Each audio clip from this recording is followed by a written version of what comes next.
Alrighty guys, so we moved to a bit of a quieter room here.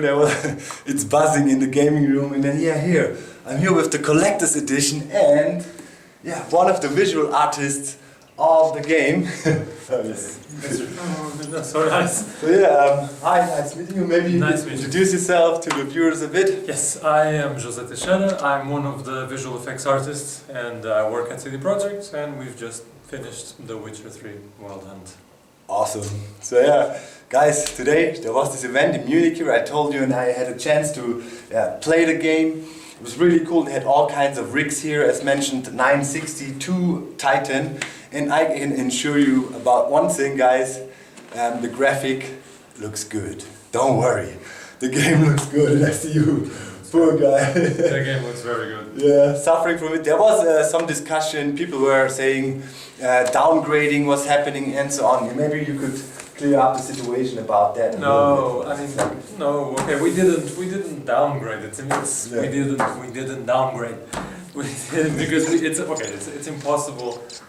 It's impossible to downgrade a game that didn't exist before or wasn't playable before. So there was there was a guy on the internet that did he commented something like that you cannot downgrade something that there was no grade to downgrade. So he's comparing a final product with a product that wasn't playable, that wasn't a game yet. So he's mistaken.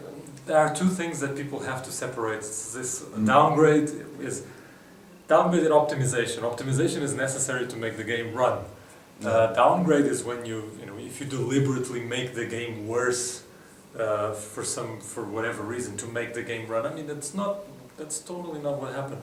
And there's also other thing which people have to probably understand is that it's very unfair to compare trailers and gameplay demos. A trailer is a beautiful shot, right? A trailer is this prepared, you take one location, you put the perfect lights and the perfect camera angle and the perfect center, and it looks absolutely beautiful, and it's captured at super high definition, and then you post-process it in it's a trailer. It's a trailer. It's you pick beautiful shots. But gameplay demos, that's when you see the real game. That's when you see what the real game looks like. And we had what? We had 3 or 4 gameplay videos. We had one in 2013, which was a demo in Skellige, which was a really long time ago. And actually, shortly after that demo, if you look at that demo, the graphics look totally different. They look totally different because at the time we were using a very old shader system. It wasn't this physically based shader with all the reflections and the shiny metals and everything. It was a little bit flatter. It was sharp. Some things were very sharp, too sharp even. We had some problems with the vegetation, that they had a sharpening filter, that it didn't work. After a while it was uncomfortable for the eyes. It's very hard to describe, but it was when walking through the forest. Sharp vegetation is terrible. So we changed the whole shader system. We put the PBR system. Then 1 year afterward, we did this demo, this 35-minute demo in Novi Grad, with Johnny demo and so on. And we were walking through the forest, and it just keeps getting nicer and nicer. It's one of the most beautiful games ever made, probably, which is amazing considering that it's so complicated. One thing that really stood out for me, you could see the maps are handmade. There is no modules, or at least it looked for me. No, there isn't. That's one of the things that we did. Let's say we're very proud of doing, is that we didn't have any of this kind of automatic content generation system. So the villages, the cities, even the vegetation. The vegetation is, let's say, hand painted on the terrain. So everything is hand placed, hand built. There's a crazy amount of work gone into that game. Detail. You could see it. I mean, I got like 2 hours or so of total gameplay, and there was also save files, so I could also check out, all kinds of areas. There's a huge variety in terrain, and we have mountains, snowy mountains, lush forests, dry, barren lands, kind of a mix. What would you describe as your personal highlight? What do you like best? I like, obviously, I'm very impressed. We talked about the graphics, and I'm really impressed about the graphics and how great they are for a game like this, because there's something that as well, people have to understand a little bit. There are two types of, when we talk a lot about open world. This is, it's an open world game, and we keep repeating this over and over again. What this means is that usually you have these a linear game, let's say a linear game, or whatever, first-person shooter, whatever it can be. A linear game, how can I explain this? A linear game is almost all of the power of the PC or of the console or whatever goes to the graphics, because almost nothing is happening apart from the graphics. Yeah. It's a linear game, works with triggers. So you're walking in a corridor, you pass a trigger, it spawns some enemies. Yeah. And you pass another trigger, it starts a cutscene. Yeah. And you pass it, so it's nothing really happens until you touch that trigger. So there's no real, let's say, processing happening. So there's a lot of effort and a lot of processing power can go into the graphics, and that's why linear games usually look so great, because everything is made for that, and you can, for that perspective, the vista, the views, you can only see the view from here, so you only see the view from here, so it looks perfect because you only see it from this perspective. Yeah. And in this case, it has to look good from every perspective, because you don't just see it, you can actually go there and you can actually look around and look back and see it from several angles. Yeah, that's the thing, right? So, in the game there is no, it's like if you see a castle in the background, you can go there. Yes. It's not, there's no areas where you can't go, which you see, so this is also quite unique. Many games work with, background images and stuff, and oh man, epic castle, I want to go there, and then you find, okay, I can ride forever, it will never get there. So that's something that also really stood out for me, a nice depth of field as well, for things that are kind of positioned in the background. And so far I did see also a good combat system. I can also confirm that combat system works well. Yes. Definitely.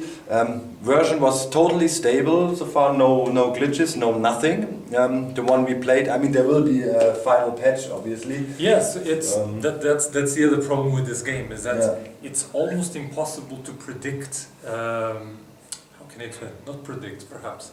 It's almost impossible to make the game, let's say, bulletproof for all situations, because there's always there's endless possibilities of the way you play or the places that you go to. It seems like we try to fix every bug, but always you see somebody doing something that we totally did not expect. It's like, okay, I don't know, I'm imagining a situation like, there was a bug if you are entering a room by this door. Okay, so we fix this bug, and then somebody enters the room by the window. It's like, oh, okay, so we have to fix the bug.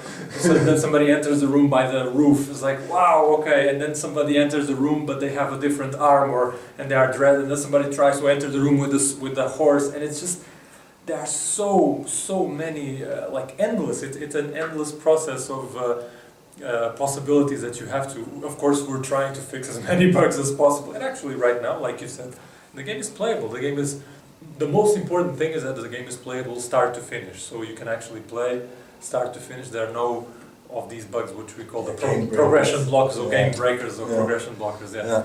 These graphical things. Yeah, for sure we'll keep working on it, and the game is already looks good and works very well, and will just keep getting better, hopefully. Yeah, so what do you expect, like if you stick with the campaign and don't get sidetracked so much, which would be a shame, by the way. There's so many hidden cool things in the game. I got a short glimpse on it, man, and it's like you can find something cool everywhere. Like, I really have to be careful with the footage, I pick for the review or for presenting the game to you, because I don't want to put in spoilers, but if you stick with the main campaign, what do you think, how many hours of gameplay will be there? Like, if you depends on how fast you go through, but we have recently to test the game, to test the game breakers and to test the progression blockers. The testers in CD Projekt, they try to run through the game as fast as possible. So this is basically skipping every dialogue, just run to a location, skip every dialogue, etc. Skip to everything that's possible to skip just to move forward the story, and they took still 25 hours. So that's the fastest you can do the main quest. Speedrunners out there, that's the official time to beat right now. Yes. I'm sure. Actually, we were very curious. Like, wow, we did 25 hours. And mind you, we have some really good testers, really good ones. And I'm sure that somebody out there is going to take that as a challenge, like I'm going to do this much faster. The challenge is on, guys. 25 hours, that's the official CD project. Time to beat there. And then of course, okay, average probably around 50 hours, probably. There are some people who did the main quest in almost 100 hours because they like took their time and they were looking around like, oh, this is so nice. So they took a little bit longer than that. But yeah, anywhere between 25 and a million hours you can for sure you can spend it. No? Yeah, what I also liked, it didn't look to me that there was, for example, you know, these random collect 100 maps, collect something and stuff like that. I mean, me personally, some people like it, but I think it's a thing of the past. It's for me, it's just artificially filling the game. So. It didn't look like there was many things like that, right? Yeah. No, there is. This is one of the things we've talked about this before, and this is one of the big things that we stress with this game is that the quest designers, the people who design these quests, they hate these type of things. They hate this type of go there, get this, and come back. Like, oh no, there's always something else. There's always some kind of twist. There's always some kind of other. It may start off simple, but it always goes into some other crazy direction. I mean, if you're a guy who likes to collect stuff, there is tons of loot and herbs to find out in the wild, which you also need or which you should implement. I mean, to heal yourself, to improve your weapons, you know, all the ointments and potions you can put on your sword and stuff. And yeah, it's really cool. Yeah, there's one of those things. The potions are actually very interesting because this caused a little bit of controversy some time ago, because we said that some of the potions, if you have the ingredients for them, they will auto-refill or something like this. And there was like a little controversy about it. Some people saying like, why they auto-refill and so on. And this is one of those situations where this is hard to explain. Hardcore meets casual. Yeah, this is very hard because it's like, of course you want the game to be as realistic and nice as experience as possible, but you also want the game to be fun to play. You also want the game to be well, fun. Yeah, fun is a very abstract concept because it means different things for different people. Yeah. But we noticed before this happened that, for example, you would search for these herbs or these ingredients to make a potion for a health regeneration, let's say. So you'd make this potion, and this took a while to find because you need to find these ingredients and so on. So you make this potion, and then, I don't know, you're going in the forest and you meet some monsters, and the combat on this, it's relatively difficult. It's not super easy, so you get your the wolves guys. Yeah, so you get your ass kicked, you have to use the potion. I was like, oh, okay, so now I have to go back, search for more ingredients. And it took so long for us to do anything, because it was like, we search for ingredients to make a potion, drink it, find a monster, get our ass kicked, okay, oh fuck, we have to search for potions again. I was like, oh, okay, search for potions. And we spent so long just going around in circles, searching for ingredients. It's like, okay, it's not fun anymore. Like, playing like this is no longer fun. So we have to come up with a solution that probably it's not the most realistic one, but it makes the game more fun to play. Yeah, definitely. From a gameplay perspective, I would say that makes sense. I mean, another thing I saw, and no real spoilers here, but as usual, of course, The Witcher is set in a more adult setting. Yes. How does it feel for you as a creative person to have basically no limits? That must be really It's very good. Great, right? Yeah, it's very, very good. It's good. I don't know, I think from very early we started noticing a very good response from the fans of the game. And we started noticing that more and more people wanted this type of, more and more people were hungry for this type of story, like a more adult story and so on. I still remember, of course, a lot of people compare this game with the series Game of Thrones. And I love this because there's a fantastic interview with the wife of one of the writers of the series of Game of Thrones. Because she's an actress and she was one of those like talk shows and so on.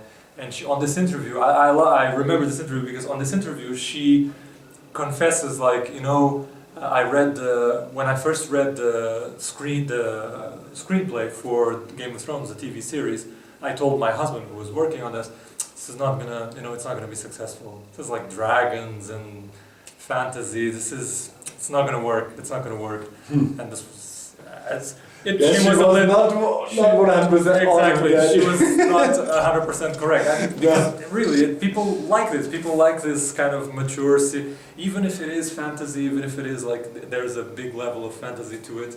If it's serious, if it's well made, if it's an adult, you know, interesting story, people enjoy it, and that's exactly what we try to do with this game. It's, you know, don't treat gamers as stupid people. You know, to treat them well and give them an intelligent dialogues. The dialogues are exceptionally well written. Yes, I can confirm that too. Right at the get-go already it starts, and like I caught myself literally sitting in front of the screen, like with my mouth open, like you know, staring. It rarely happens to me, you know, guys. I play a lot, you know that, and yeah, I was touched. I was moved. I was thinking, what the hell? There's moral, you know, there's a moral aspect to it. You can be the bad guy, you can be the good guy, and it affects the world. I mean, that's not a new concept in gaming, don't get me wrong, but it's very well implemented, you know, in this case. Now. Yeah, in our case, we're very bad for the players, because in most games, it's a very obvious thing. It's like good choice or bad. You want to be good or you want to be bad. Yeah. So, and in this one, it's a little bit gray. It's given indifferent. choices. You might come into situations where you're not happy with either of the answers you can pick. You will have to, like in real life, kind of. You will have to live with. You have to compromise. You make a choice. You think it's the best choice, and then you'll see the consequences of it later. Yes. Yeah. That's exactly right. No, it's very gray. Yeah, sometimes you see a choice and you go like, oh, okay, I don't know what to choose because it's, you know, both choices seem good or both choices seem bad, so I have to choose at least some of them. So yeah, it's tricky. Obviously, next to fighting, violence, rough environments, sex also plays a role in The Witcher. Yes. The game is obviously also coming out for the US market. Here in Europe, I guess we don't have too much problems with a few nipples, but that will be interesting to see the reaction. Yeah, I'm also excited to see that how the market there reacts to that. I mean, I saw some scenes. It's quite hot. Yeah, it's again, it's like I said in talking about the dialogue. If, let's say, if the relationships make sense, if there's a relationship between two people in the game and they actually care about each other and so on, and then these more sexual scenes show up, and you kind of go like, it's totally fine. You kind of go like, oh, that's nice. That's of course it makes sense. You know, guys, in this game there is no how to say sexual objectification of women. Yes, it's not like, you know, like you go around. Hey, here comes the big witcher. Come here, bitch. Suck it. Yes. You know what I mean? It's not like that. There is a real. Yeah, it's real. You know, you could see relations evolve, and ultimately, if people love each other, there might also be physical expression of that emotion. So definitely made sense. It didn't feel awkward or displaced or so, or like it's often depicted in games. Yeah, this alpha male comes and takes the weak female. That's definitely not the case in this game. I can definitely confirm that. This is also like an emotional storytelling tool, because you know, if you make a relationship between the characters really strong, and then later in the story something happens to this character, you're gonna be really sad because they were like, but no spoilers, no spoilers, no spoilers. But it's you know, when it feels natural, when it's well written and it feels natural. It's totally. I always thought really interesting, because of course it's not the first time that the Witcher series have adult scenes or sex scenes or something, but they never really. And this I find very interesting. They never really got in trouble for controversy. Let's say there was never really controversy on. I've seen controversy on some other games, but The Witcher just kind of. And this is perhaps exactly why you said that maybe in the other games it seems forced. Like, Yeah. oh, let's put this here because hey, this Yeah. is gonna sell Yeah. or something. And in our games, it's kind of like, oh, okay, these characters like each other, obviously. So Yeah. it feels natural. Like it's part of the story, just another part of the story and another part of the world. Yeah, most definitely. So, yeah, guys, I guess we wrap it up. Feel free to shoot questions at me. And yeah, here's the collector's edition. It's pretty. Now you can see how big it is actually. You know, it's all kinds of stuff in there. There is a really cool statue with a griffin and book, art book. Oh, nice art book. That's pretty cool. Yeah, that's really nice. So. You got a nice box, all the soundtrack and everything. Do you know the price for that already? Actually, I have Any no idea? idea. Yeah, you're a creative guy, you're not a marketing person. So yeah, I want to thank you very much. It was an awesome my pleasure. interview. I hope you guys enjoyed it. I think we can look forward to something good. Yes. We had a few disappointments in the past with games this year, but... Take vacations next week. Mhm. Vacations. Right. Bye-bye. Bye guys.